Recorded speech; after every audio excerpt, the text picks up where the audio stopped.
Daş Salnamə muzeyində renkli işıqlar yumuşaq ipək parçaların üzərində süzüldü, qədim ticarət yolunun ruhu müasir dəbin ritmi ilə vəhdət tapdı.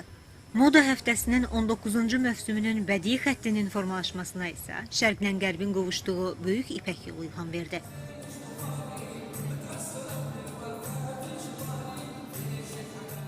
Mövsümün mövzusu Böyük İpək yoludur və biz bu Böyük İpək yolunda İslam ölkələrinin nümayəndələrini defiləmizə dəvət etmişik. Bu Ərəb ölkələridir, bu Qazaxıstandır, bu Tacikistandır, bu Türkmenistandır nümayəndələr və SNG ölkələrindən Ukrayna təqdim ediyoruz kolleksiyasını.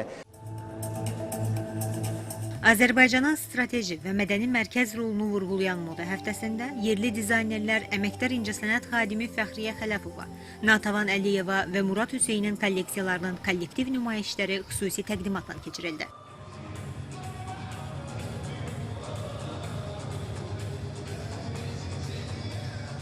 Mən müasir, dəbdəbəli qlamur gecə geyimlərinə bizim milli gözəl ipək örpəyimizi, kəlahayını əlavə etdim. Kolleksiyamın adı Füsunkar İpəkdir.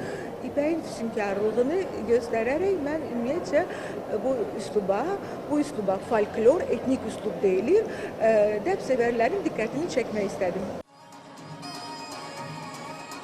Podiumda nümayiş etdirilən xarici dizaynerlərin kolleksiyaları isə beynəlxalq yaradıcılıq əməkdaşlığını əks etdirərək moda həftəsinə xüsusi rəng qatdı.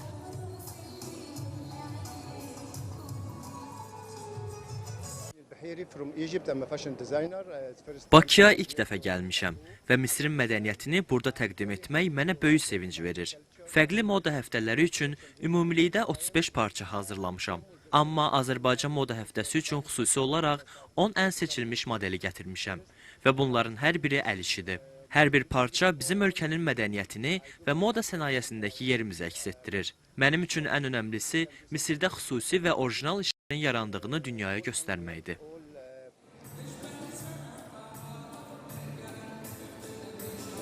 Moda həftəsi şərqlə qərbin kəsişdiyi məkan kimi ölkənin bədii estetik potensialını vurğulayaraq mədəni diplomatiyanın inkişafına xüsusi dinamika gətirdi. Arzu Yuseviç, Tağıyev, Sevgi Əlizadə, Mədəniyyət xəbərləri.